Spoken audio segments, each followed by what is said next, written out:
So there's been a couple different strategies. So they used to have this idea of China plus one, and the idea is that they concentrate their manufacturing center in China, and that was for not only building stuff in China for Chinese, but also for global export. But that model, I think, has changed.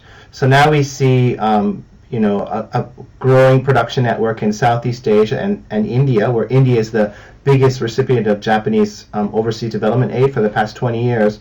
And Japan is thinking about how to build other hubs where they can produce things for global export and closer to consumers, right? So in Southeast Asia, the things made there are for Southeast Asians. The things made in India are for Indians. The things made in Central Europe are for Central Europeans or Europeans. So this is another strategy. The dirty secret is you know what? The Chinese are moving out of China as well.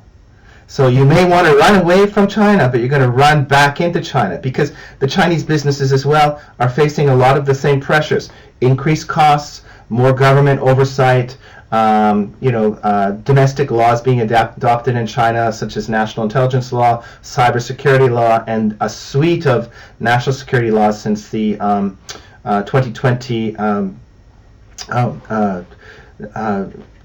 meeting in October, or 2022 meeting in October, where national security basically was written into every aspect of Chinese policy.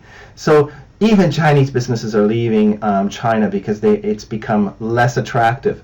So it's an interesting way to be seeing the region as Japan's leaving, South Korea is leaving, but they're now transforming their domestic footprint in China to make things in China by Chinese for Chinese with Japanese technologies or South Korean technologies, especially in low value products. Those dual use items, things that can be used for something called civil military fusion, and I think your audience members probably will know this a lot.